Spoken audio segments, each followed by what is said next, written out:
We are back with another Revcast video, and man, I'm so excited with the special guest that we have today. He's a special friend of mine. But before we proceed with that, I just want you to know to go ahead and hit the like button, go ahead and hit the subscribe button, and go ahead and hit the notification button, elbow it, whatever.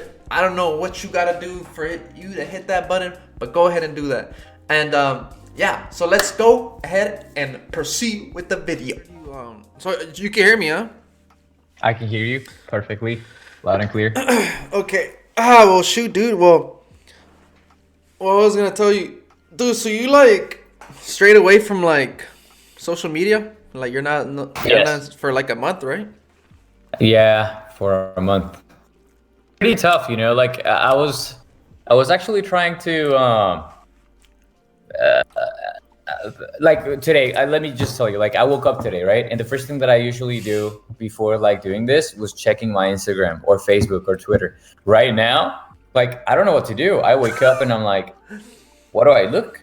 You know, it's just. I guess I'm just gonna say hi to Priscilla and my mom. You know, like I send them a text message, but my routine is changing completely, and I'm kind of realizing how much time I waste on social media. Yeah, it's like whenever you get on your phone, like if it's on like on Twitter, you're like kind of like you're like keep scrolling and scrolling and scrolling and scrolling down and down and down, and you don't even see it until you have that one program that's on the phone. What's it called? Screen time or whatever. Yeah. The screen time can tell you how much time you're on, but nobody uses screen time hardly. No, they I think they acknowledge it. They see it, right? And they're like, all right, cool. But I think I'm just gonna look at this, dude. I think it's more like people, or like I would say myself. I don't even want to look at it because it tells you like how much time you put in, like in the social medias. Like it makes you feel guilty, basically. You know, like if you look at it, you're like, whoa, 7 hours on YouTube. Like really? What did I? Oh yeah, that's right. I gotta look at my history. Yeah, but then you think that it's like the normality of society, right? So like even if you think that you spend 7 hours on your screen, you're like, everybody does it, you know? So I guess it's really not that bad. But in reality, you could be doing so many things, right? So yeah, but it I don't know. It's because I find myself. There was a person, I don't know who said it, but it's like I feel like if it's not something that you either learn from or it's something that you have like you're learning from, then it's like kind of like a waste of time. Like I don't know. Like I think about it, like I'm like, man, I'm watching this guy streaming or like this stream or whatever, they're playing this game or whatever. But instead I could be doing this and that or this and that. But I'm watching this guy just like for like 2 hours. While I could be the one doing that. Like I could literally be the guy. Yeah. And it's just about how entertaining it is, you know, like we're humans. We also have to understand that part of us, right? Like if we see something that is entertaining, that catches our attention, we're like, bam, you know, like I'm gonna watch it. This guy is good, you know, like I watched this guy who streams, he plays Apex, right? And he's really good. He gets like 12 kills, 14 kills every game. So that's a lot of what? I don't know. That's a lot of kills. Yeah, that's a lot of kills in Apex, or at least, I mean, I've never gotten to that point. Like the maximum kills that I've gotten are 7, right? And that's a lot. And I think I got lucky. I'm an average player, right? But this guy was just like shredding people, boom, boom, boom. And it kind of makes me feel like, oh, I can be doing that. I can be playing, right? But I'm entertained enough to maybe I can learn from him in a way. So I don't know. It's just the way it is. So in a way, it's not like, I don't know, man, because it's not really wasting time. You're like enjoying what you're watching. Like it's like watching a movie. You want to watch a movie, you can watch a movie for 2 hours or 3 hours. Batman movies are like 4 hours or whatever. But like, but I mean, as long as you space out the time to watch it, like I literally, like I want to watch anime, bro. Like I want to watch anime so bad, but I don't have time for to watch at least one episode because somehow, some way, like I'm watching something else, like a YouTube video or whatever that takes like 30 minutes. But, that's why people watch it at night, you know, like when the day is over and you think you have no responsibilities, and then the only thing that you have is just like your bed and your TV, and you're like, you know what? I'm just gonna watch an anime series, and I'm gonna you turn on the TV, Dude. And then all of a sudden it's 6 a.m. in the morning, and you're like, oh my god, I have to go to work. Dude, no, but this is the thing. Like when let's say you watch it at night, right? But you watch, let's say you watch anime, and anime, like freaking, they leave you with cliffhangers. So whenever you're like, when they have the episode already ready up for you, like it's like, oh, you got 5 seconds, you got 5. I'm like, oh, okay, I gotta watch it because like he's gonna kill this guy Next episode. Next like, dang, I gotta watch it. Episode. And sometimes, dude, I don't. Not sometimes, most of the time, I don't even like skip or fast forward or anything. I just watch the whole thing, like all 30-minute frame, like no commercials. Actually, no commercial. I just watch the whole 30 minutes, like without interruptions, dude. Like, man. Yeah. Especially like the newest animes. Like, I mean, I feel like the quality has changed so much. Like from when I started watching anime to like right now, the animations have gotten crazy. You know, like one anime that I really enjoy, and it's just because of the plot, but also the animation. Who? It's Demon Slayer. Oh yes, dude. The animation of Demon Slayer is incredible. You know, like you can differentiate between the attacks and when like the people are just talking whenever they're having a moment, and then when they do an attack, you see that shade of colors, dude. Like when he does the breathing, right? Yeah. Dude, I just love it because I remember watching it from the very beginning. I watched the first episode and I was telling my brother, oh my god, look at this artwork. It's kind of like the Chinese artwork, you know what I'm saying? Like the dragon flowing and the water. It's like a mix. Even though it's Japanese, but it has like Chinese artwork, like that flow of the water like flowing through. Bro, I was just talking about it yesterday where Demon Slayer, they're about to bring out the movie in English dub and English sub in the beginning of beginning of 2021. So that one, have you watched the movie yet or no? No, I haven't seen the movie. I haven't seen the movie either, but I heard it's good. Man, I'm excited. It's about the one of the most famous people, right? Like what's the name of the guy? The fire guy. Remember? Yeah, no. He has like yellow and orange hair. Yeah. They started in a train. They started in a train and whatever. Yeah. But I'm excited. It became the #1 Japanese movie like in theaters. Oh, for real? Yeah, it beat. I can't remember. I can't remember who would it be. I think it beat. I don't know. I can't remember. But it became the #1, and it beat like most of the movies that were thrown in theaters in Japan. You know, I think there's been such a, I don't know if it's a resurgence or it's getting a lot more popular, but I remember when I was a kid, when people used to think that watching anime was lame, and like, oh, you watch anime, you're probably a weirdo. You weeb. And now, you weeb. But now, man, everybody wants to watch it. Everybody wants to watch anime. Everybody's watching anime. You know, I think it's one of the coolest things to do. I don't know what's. I thank Toonami. I thank 4Kids, Toonami. Bro. I thank 4Kids on freaking WB Tunes or whatever. Oh yeah, 4Kids, because it threw out Yu-Gi-Oh, threw out Shaman King or Shaman King. Shaman King. You remember that one? What was that? You never heard of Shaman King? I think so. It came out on 4Kids, and it's so good, dude. I'm not gonna lie, it's so good. Like I remember Juju Hakusho. Oh, Yu Yu Hakusho. I'm pronouncing it right. Bro, that was good, man. Dude, that show came out like in Adult Swim, I think, right? It came out like super late at night. I know. I was one of those kids, bro. Dude, like, I didn't sleep. I mean, that show came out, and then what other show came out? Bleach. You ever watch Bleach? Bleach, yeah. I didn't watch Bleach, but I got tired because they have so many episodes, and I think Ichigo used to like get super powerful, and all of a sudden like lose his powers, and then they think like super inconsistent. And but I also came out with like Inuyasha. Inuyasha came out right there. What other ones? So it was Yu Yu Hakusho, Inuyasha, and there was another one that was so big at the time. I mean, we cannot forget about Dragon Ball. Dude, no, yeah, dude. Oh my gosh, Dragon Ball Z GT on Toonami every Saturday. Oh my gosh, I always, Every time I was little, man. That's why I love Saturdays. Like from my childhood to now, I love Saturdays. I just love Saturdays, dude. Toonami Dude, just honestly, I used to struggle to wake up in the morning for Sundays, you know, like to go to church and stuff because of Toonami. Because like I will just keep watching, and then it's like 4 a.m. and I'm like, oh my god, I have to wake up at 10. You know, yeah. But it is what it is. Dude, I think the same. There's a lot of different new animes. I'm excited about Dragon Ball Super coming out. Dragon Ball Super is gonna be very interesting. With the new arc. With the new arc, you right? haven't read the. You haven't read the manga, right? I mean, I watched the Dragon Ball Z YouTubers, and they throw out like a lot of information about the manga and what is gonna come out. Yeah, spoilers and stuff. Yeah, all the spoilers. But it looks good. I'm not gonna lie. Like I was watching. Well, it is. The one of the main characters are gonna come out. What is it? He's like a vegetable name. He has a vegetable name, right? I think so. I don't know if that's a vegetable. I can tell. I mean, I guess I can just say the name, right? That's not a spoiler, right? Yeah, you can just say name. His name is Moro.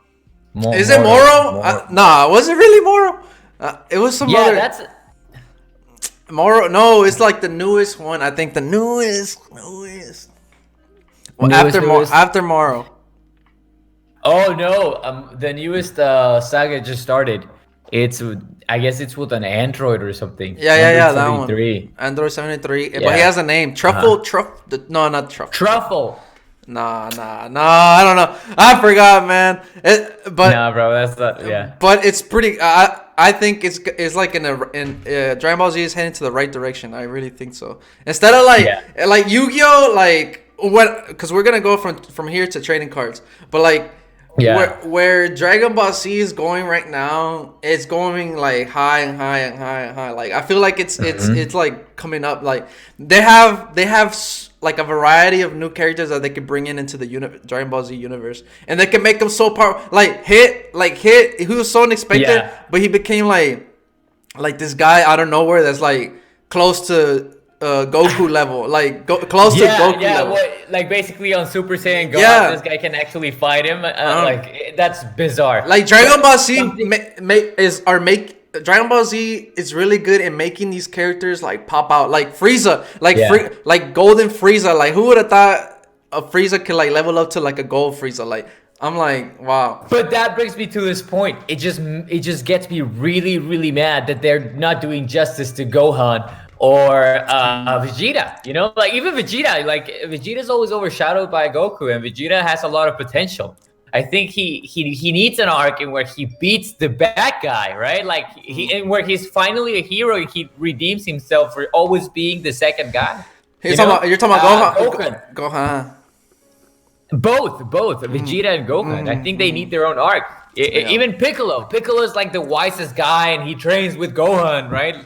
But like he's so weak right now.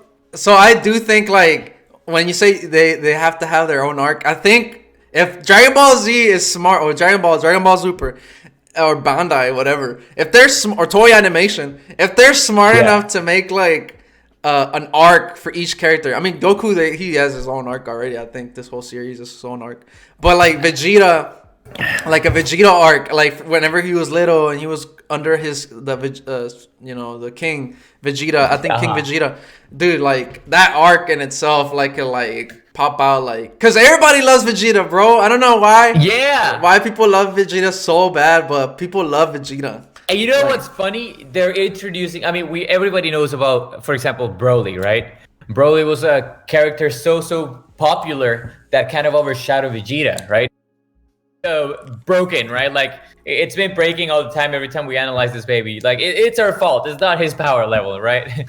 But then they had to expel it and all, like send him to exile into another planet. Bro, but I just love that. I love that storyline. That's why people love Broly so much, because of that storyline. Yeah. So like he's just the third guy, the hidden gem that just came out of a sudden. And it's like, but that's what I like. I like Dragon Ball Z because of that, because it's like they brought out this new character all of a sudden, like it's just a Broly, a Hit, a Jin, Frieza, Cell, Boo.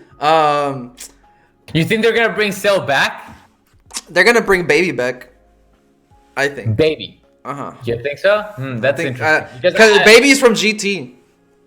Yeah, Baby's from GT. So I do not know if they're actually gonna bring him back to like the Super. You think they'll bring him series? back? They'll probably bring him back in a movie.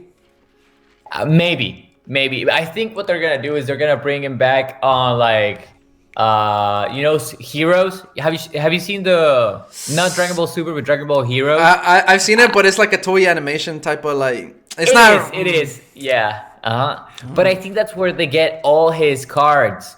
Like the cards that go from you've seen the sets, right? Like the newest trading card game.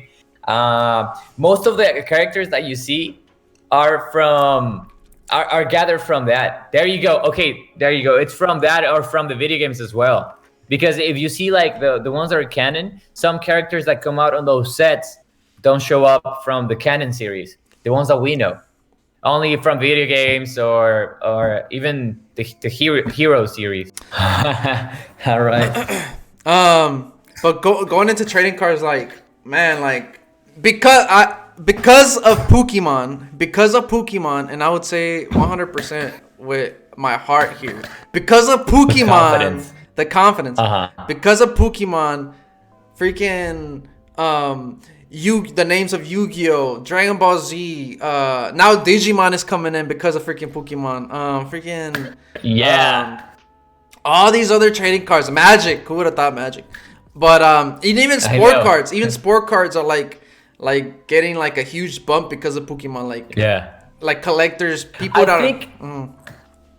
my perspective is that I agree. I think in a way, sports cards have been in the game for the longest time, right? But what brought, I guess, value into the trading card game cards was Pokemon, right? Pokemon actually, it's whenever they started their game with the whole phrase of catch 'em all, right? They just introduced a phrase into every single millennial, right? In where you're supposed to catch every single Pokemon, right? I mean, I remember singing the song saying "Gotta catch 'em all," right? Yeah. So and then when they started introducing their video games and when they started introducing cards, right? Everybody wanted to have a Charizard. Everybody wanted to have their own Blastoise. You know, like I wanted to have a Mewtwo for the longest time, and just having those cards was very valuable to me. The thing is that I was a kid, right? I never took care of my cards or my stuff, right? So if I had it, I mean, I probably lost it a long time ago. But now people are grading these cards. People are actually reselling them. Even the base cards, you know, like the ones that you always get, the ones that sometimes people throw it in the trash. Right now are being sold for like $50 for a regular Charizard. Like, come on. It's crazy, dude. Like I have the same way of life when I was little, but me was like more of the Yu-Gi-Oh side because I was literally watching I was watching Pokemon, but I never went into the like buying cards for Pokemon because those were my cousins. But for me, it was just like Yu-Gi-Oh was a trading card anime, and literally made you wanna buy trading card actually cards because Walmart was like throwing out, but not Walmart, but Yu-Gi-Oh was throwing out some commercials that made me like want to like buy like freaking Yu-Gi-Oh cards. And like people like Exodia, I didn't even hold on to an Exodia. I held on to like a Dark Magician. And like to me, when I saw a Dark Magician, I treasured that thing because it was like, man, Yu-Gi-Oh, this is his favorite card. Dude, I love this card, but to me, when I was young, like I didn't know about foiling, like putting in them in sleeves and stuff like that. All I did was put them in like a box or something. Yeah, because the thing is that you had a different mentality. You were not actually buying those things with the mentality of collecting them. You were just buying them because you wanted to beat your friends and show them that you were the best, right? Yeah. Like, oh look, I have a Dark Magician, I'm gonna beat you. Yeah. You know, like or the what is it I have a Monster Reborn. White Dragon? Yeah, dude. Like, I mean, those cards were the ones that were powerful. And then the best thing is whenever they introduce the gods, right? The Cypher, the Sky Dragon, is it? Cypher the Sky Dragon, Ra is Ra and Obelisk. Yeah. Yeah. You got them. So you for sure got those cards, man. Dude. Once they introduce those cards, of course I got it. But the thing about Yu-Gi-Oh is that there's a lot of reprints. Yeah, a lot of reprints. So it's like the God cards, they're gonna reprint those God cards and reprint those God cards. Like the Blue Eyes White Dragon, they're gonna reprint, and then Dark Magician, they're gonna reprint. Yeah. So, but it's one of those things. But it's like, but like I enjoy it because like it comes back to like when I was little. Like I just loved opening them, no matter what I had. Like I just treasured it because, like you said, like I just want to beat my opponent. Like. Just because, like, but nowadays Yu-Gi-Oh is so hard to play, dude. Like, it's just so hard, so complicated. Combos, XYZ summoning, freaking synchro summoning. Honestly, after I don't know, after season 5, I don't know, whenever Yu-Gi stopped showing on the series, I was lost. You know, maybe it's the old side of me, whatever. You know, I'm 27, but the rest of the other series, I do not know. I think what finished it for me was GX. After GX, I didn't watch no more. After GX, it was just like 5D or whatever, the racing one, like where they drive around and like I don't see why Yu-Gi-Oh went through to that route. Like we don't have those type of vehicles where it's like and then try to like do it while we're like driving and stuff like that. Like I don't know why they went that route. I just don't know. That's why Pokemon beats Yu-Gi-Oh in that aspect. First of all, Pokemon came out first. Second of all, Yu-Gi-Oh copied Pokemon. And then the other thing is that Pokemon like literally has different trainers that you can start off with every single time, or different Pokemon that show up every single time that start off from the beginning, and then you can literally evolve them. Like you're basically growing with them. While in Yu-Gi-Oh, they have like these freaking robust characters and robust descriptions and like. But then we go back to the same argument that I was saying. Pokemon knew what they were doing. They knew that they were not just aiming for you to beat your friends. They were aiming for you to collect all the Pokemons, right? You wanted to catch all 150 Pokemons, and then whatever came after. You know that was their motto. And even if you play the video games, you know, like what was the first Game Boy Advance that Pokemon game that came out? Was it Red and Green? I think. Probably. It sounds familiar. And the Venusaur. Yeah. Well, I mean, that's the first one that I remember. Maybe there was some previous ones, right? But you were always aiming, of course, to beat the major guy, the baddest of the baddest, right? The leader of the gym. Of the gym owner, the gym owners, yeah. Exactly, yeah. But you always wanted to have all the Pokemons inside, right? So to me, and you also have the most powerful. So to me, it was always that. It was always collecting all of them. You know, and with all the trend of Pokemon Go, it just started building up. It started building. It was a whole game. They knew what they were doing. Like I just love that. I just love that idea of what Pokemon is. Like even Pokemon is like doing like a park in itself. Like I don't know what the heck they're doing, but like it's just so interesting where Pokemon is going at this route. Like, but Yu-Gi-Oh is like, I don't know. It's like for the hardcore fans. Yu-Gi-Oh is like for the hardcore fans.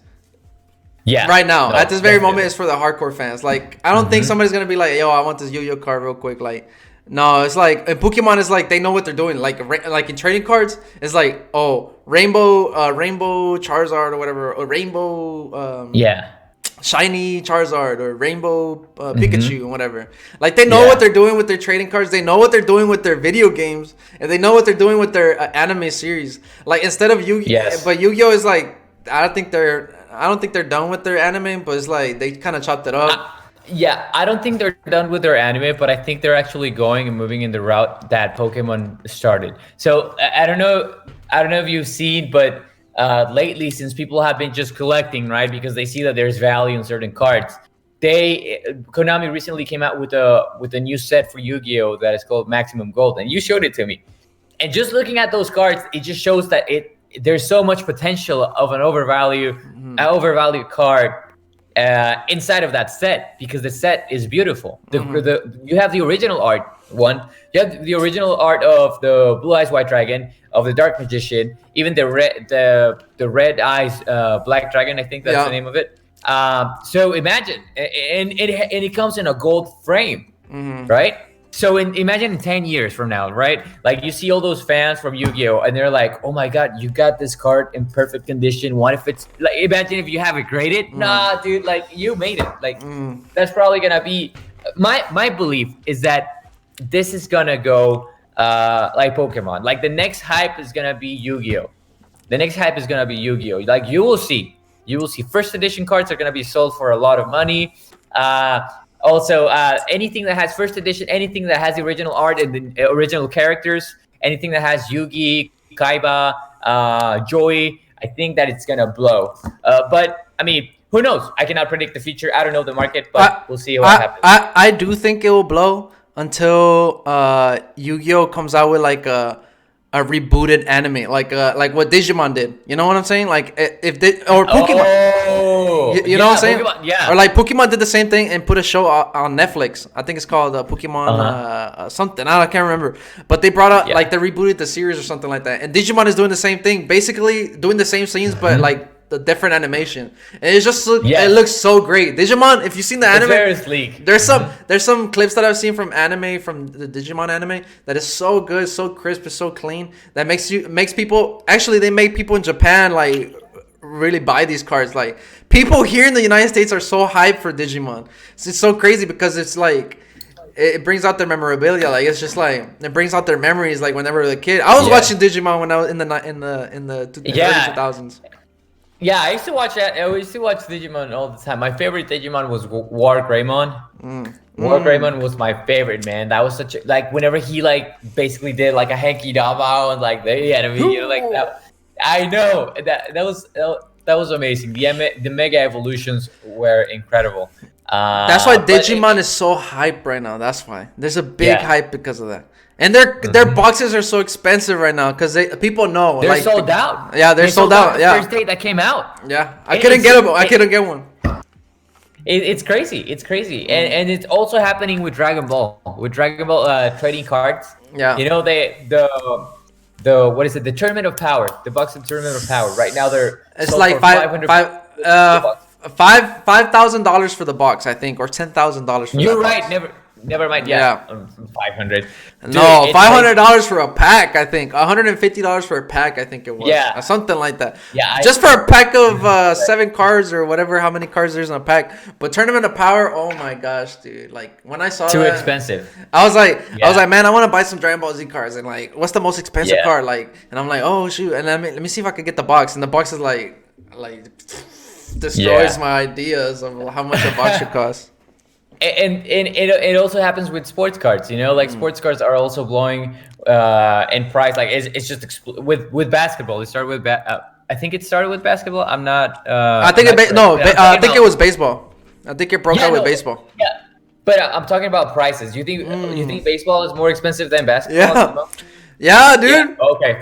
That guy, the original ones, my boy, like the vintage cards, the vintage ones and the newer ones, like freaking Trout from the I think Angels from the Angels. Trout, bro. Okay. Trout is like basically they consider him like the next Babe Ruth. That's how. But he just needs to win the freaking MLS. He just needs to win the Major League Baseball, like the whole World Series, like the whole thing. Like he needs to win the whole shebang, like for him to be like, for that card to be like, because right now his card is like. But if he wins that whole thing, man, and the thing, I really wish I knew a little bit more about baseball, even basketball. I'm barely getting into basketball. I don't like baseball, man. Yeah, I can tell. Even though I have a baseball shirt, like I just don't. I don't know, man. It's just kind of, I don't know. It ain't entertaining for me. But there's hardcore fans that will buy those cards for a good price. Definitely, yeah. I think. But as I was saying, I think right now what I really know it's about soccer.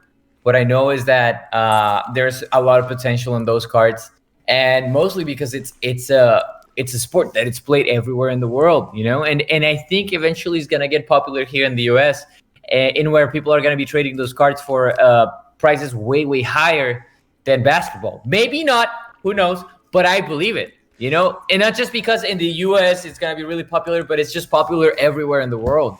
So once the hobby spreads, people are just gonna be trading around the world. I think that's my vision. That's the vision that I see with soccer. Like I love that idea because it's like soccer hits home to me because it hits more home to me than basketball itself. Yo, basketball. No, basically all the sport boxes are so expensive right now. Like the immaculate panini. $1,200. Yeah, can you believe that, dude? I'd rather do the box breaks that they do weekly, weekly box breaks for like what you pay like $100 a pack or something like that. But still, that's a crazy amount, man. But like you could get like a dime, dude. You could get like a Zion Williamson. You could get like I don't know, like somebody right now. It's Zion Williamson. The rookie cards, the old school rookie cards like Stephen Curry. Kevin Durant. Now you mentioned his name. I'm gonna show it. I'm gonna show this gem. It's just a base card, right? Graded PSA 10 of the Zion Williamson that I got. It's yeah. You see it? Dude, and he's so hyped up, man. Like they consider him as It's the media, bro. It's the media. The media controls the narrative, so they control this narrative where Zion Williamson, coming from Duke, #1 draft, the next Michael Jordan, the next big thing, the next Michael Jordan. The thing about sports trading cards though, and it hurts basketball so much is that.